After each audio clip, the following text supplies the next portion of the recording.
Doctor Bhimrao Ambedkar पूले Ambedkar आलोचना विधान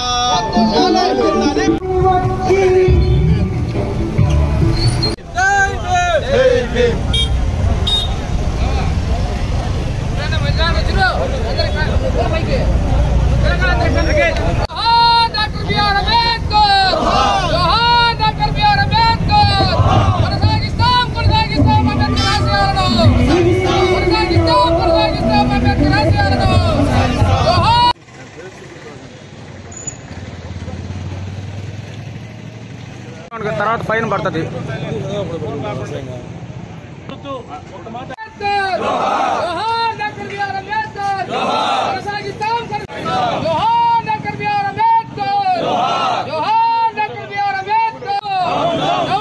చంద్రబాబు ఖండించండి ఖండించండి జగన్మోహన్ రెడ్డిపై రాళ్ల దాడులను. Doctor B R Ambedkar.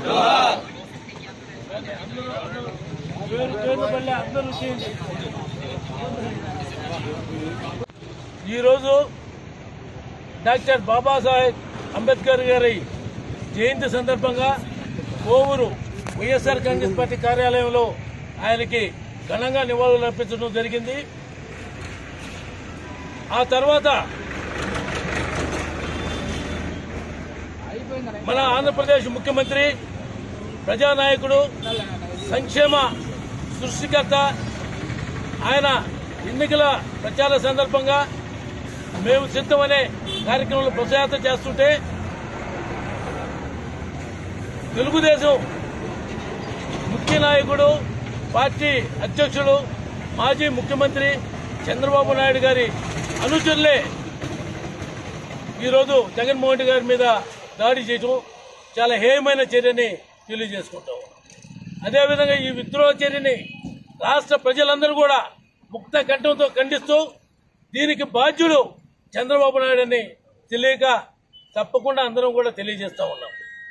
ఎందుకనంటే గతం నుంచి కూడా ఏ మంచి పేద ప్రజలకు సంక్షేమ కార్యక్రమాలు చేయాలన్నా కూడా జగన్మోహన్ రెడ్డి గారు అది చేయకూడదని చెప్పి మనం ఇళ్ల పట్టాల విషయంలో అయితేనేమి, ఇళ్లు కట్టే విషయంలో అయితేనేమి దాదాపు సుప్రీంకోర్టు దాకా అది పంచకూడదని చెప్పి చేసిన పరిస్థితి చంద్రబాబు నాయుడు గారు. అయినా కూడా ధర్మం న్యాయం గెలుస్తుందని ఆ రోజు సుప్రీంకోర్టు కూడా పోయి ఆ రోజు గెలిచి ఈరోజు దాదాపు 31 లక్షల ఇళ్ల పట్టాలు ఇచ్చిన ఘనత జగన్మోహన్ రెడ్డి గారిని తెలియజేసుకుంటా ఉన్నాం. ఈరోజు జగన్మోహన్ రెడ్డి గారి మీద జరిగిన దుశ్చర్యని పూర్తిగా వైఎస్ఆర్ కాంగ్రెస్ పార్టీ ఖండిస్తా ఉంది. అదేవిధంగా రాష్ట్ర ప్రజలందరూ కూడా ఖండిస్తా ఉన్నారని చెప్పి తెలియజేసుకుంటాం. 14వ రోజు బస్సు యాత్ర బయలుదేరుతూ కృష్ణా జిల్లా ఎన్టీఆర్ జిల్లాలోకి అడుగు పెట్టడం జరిగింది.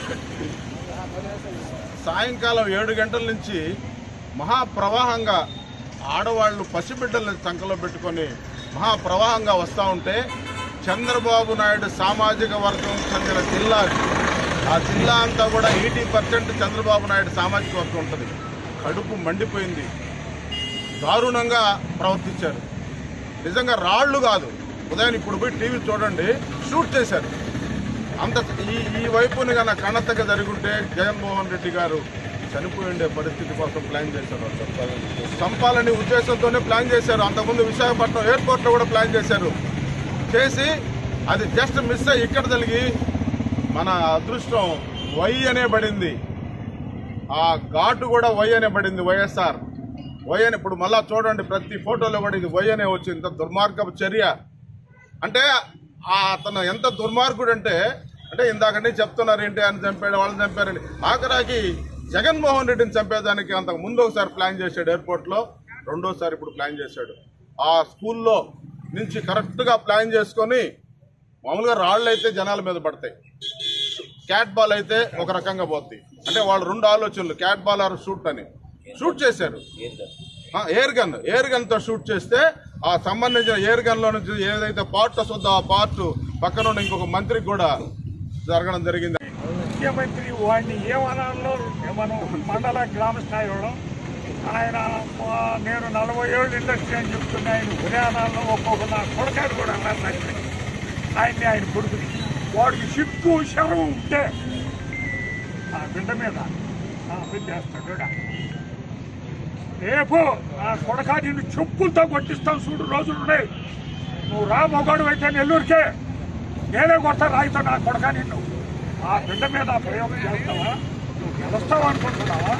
అప్పుడు కాదా నువ్వు ఒక ముఖ్యమంత్రి మాజీ ముఖ్యమంత్రి కూడా అనలా నా బట్టోడు అనకూడదు. తప్పది, నా స్థాయి కాదు. కాకపోయినా నువ్వు చేసిన చర్యలకి ఖండిస్తూ నీకు రేపు మే 13వ తేదీ ఇంటికి పంపించి ఏర్పాటు చేసి జూన్ 4వ తేదీ నుంచి నువ్వు ఒప్పడవు. వాడు చూస్తే పవన్ కళ్యాణ్ చూస్తే వెళ్తాడు, నువ్వు ఉండవు. ఒకటే చెప్తున్నా, మోడీ గారు కూడా దీన్ని చర్యని ఖండించి మంచి నిర్ణయం తీసుకోవాలని చెప్పి మోడీ గారికి కూడా హెచ్చరిస్తున్నాం. విచారణ జరపాలని దీని మీద మోడీ గారిని కూడా కోరుతా ఉన్నాము.